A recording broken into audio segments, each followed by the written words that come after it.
నరసరావుపేటలో SC shopping complex ను రాష్ట్ర మాల corporation chairman Vijay Kumar మరియు మాదిక కార్పొరేషన్ డైరెక్టర్ విజయ్ శేఖర్ తదితర అధికారులు తనిఖీ చేశారు. రాష్ట్ర ప్రభుత్వం ఎస్సీల కోసం ఎన్నో ప్రభుత్వ సంక్షేమ పథకాలు అందిస్తున్నారని అన్నారు. ఇక్కడ షాపింగ్ కాంప్లెక్స్ లో ఎస్సీలు కాకుండా వేరే వాళ్ళు షాపులు నిర్వహిస్తున్నారని, వారు ఖాళీ చేయాలని, ఎస్సీలకు ఇచ్చిన షాపులో ఎస్సీల వ్యాపారులు చేసుకోవాలని కోరారు.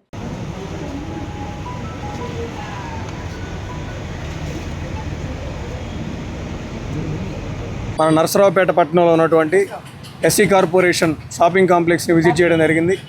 షాపింగ్ కాంప్లెక్స్లో మనకి ఏదైతే రిపేర్స్ ఐడెంటిఫై చేసామో వాటిని దాదాపు 27 లక్షల రూపాయలతోటి మనం రిపేర్స్ చేసి లబ్ధిదారులు చక్కగా సౌకర్యవంతంగా వాళ్ళు వ్యాపారం చేసుకోవడానికి మనం ఈరోజు వాళ్ళకి రిపేర్ చేసి ఇస్తూ ఉన్నాం. అలాగే ఇక్కడ రాష్ట్రంలోనే అతిపెద్ద షాపింగ్ కాంప్లెక్స్ మనకి నరసరావుపేట పట్టణంలో ఎస్సీల యొక్క ఆర్థికాభివృద్ధిని ధ్యేయంగా ప్రభుత్వం ఆ రోజు నిర్మించి ఇచ్చింది. దాంట్లో భాగంగా ఈరోజు దీన్ని వెరిఫై చేసినప్పుడు అనేక మంది నాన్ ఎస్సీస్ ఇక్కడ వ్యాపారం చేస్తూ ఉన్నారు. ఎస్సీలని బెదిరించో లేకపోతే ప్రలోభ పెట్టి వాళ్ళ షాపుల్ని వాళ్ళు హ్యాండ్ ఓవర్ చేసుకోవడం లేకపోతే రెంట్కి తీసుకోవడం జరిగింది. సో వాళ్ళ దగ్గర నుంచి వీలైనంత త్వరగా షాప్స్ని బ్యాక్ తీసుకొని ఎవరైతే ఒరిజినల్ బెనిఫిషరీస్ ఉన్నారో వాళ్ళకి వ్యాపారం చేసుకోవడానికి ఇష్టం లేని పక్షంలో వాటిని హ్యాండ్ ఓవర్ చేసుకొని ఖచ్చితంగా ఎస్సీ కమ్యూనిటీలో ఉన్న ఈ రోజు ఉన్నటువంటి యువత ఎవరైతే వ్యాపారం చేసుకోవాలనే ఆకాంక్ష ఉందో వాళ్ళకి కేటాయించడం జరుగుతుంది. మిత్రులందరికీ నమస్కారం. నా పేరు Bethapudi Vijay Shekhar, Andhra Pradesh SC Madiga corporation director.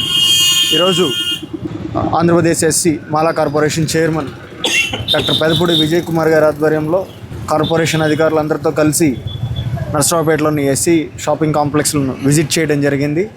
లబ్ధిదారులకు వాళ్ళ అవసరాలకు అనుగుణంగా దాదాపు 25 లక్షల రూపాయలతో రిపేర్ వర్క్స్ చేయడం జరిగింది. అలాగే ఇక్కడ రియల్ బెనిఫిషరీస్ ఎవరైతే ఉన్నారో వాళ్ళు లబ్ధి చేకూరేలాగా ఎస్సీల్లో వ్యాపార రంగంలో ముందుకెళ్లాలనుకున్న యువతకు వాళ్ళకు ఉపయోగపడేలాగా ఎవరైతే బెనామీస్ ఉన్నారో అలాంటి వాళ్ళని కూడా ఐడెంటిఫై చేస్తూ వాళ్ళకు కూడా స్ట్రిక్ట్ ఆర్డర్స్ పాస్ చేయడం జరిగింది మా చైర్మన్ గారు.